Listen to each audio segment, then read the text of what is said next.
So. Amen. Shiba. Mind your jurusi is whining in the sash. Out in the shash, the way new cash and was a vacation.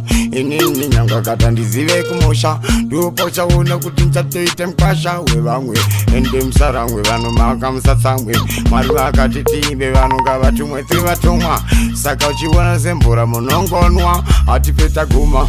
Bajoguda kuchakatana nguzo pasna kundiso Sakachonanda uyaka nechiziviso Mari variko kudenga Ndakutaura nekrinda kayaura 2019 ndikuita mapipi Nemango mandiri kuzunza zvirema Ndaka ndakwazangu nepipi Vavengi vachakwira pipi Inini ndikuita mapipi Nemango mandiri kuzunza zvirema Ndaka ndakwazangu nepipi Munomaka ende mchakwira pipi Madimoni ndinosunga nemarikiti Saka vakuti ndakuita mashiripiti Vasiri kuziva ndovasiya vatotirikiti Pasi rapata Rakwata nekuti ndinobaya panorwadza Inina pana chandinotatsa Kauya ipapo vanhu ndovafatsa Siri yangu vavengiso varwadza Ndochinja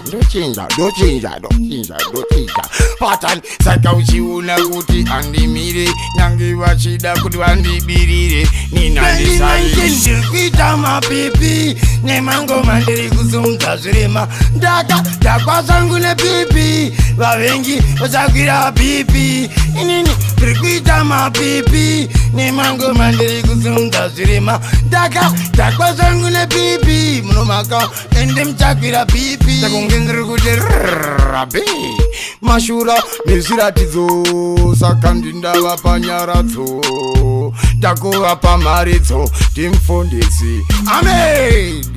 There is no place without this and that. Hey, oh, yeah.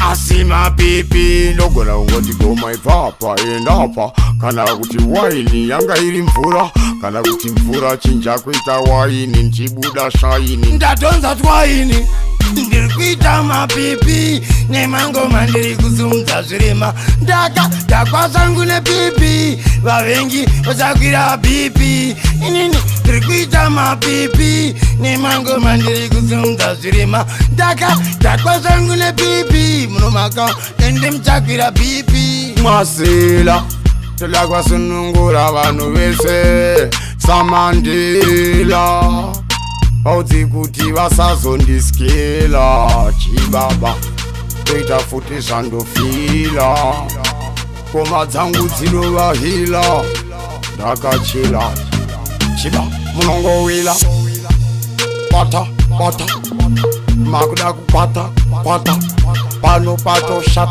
shata Akudiwa tata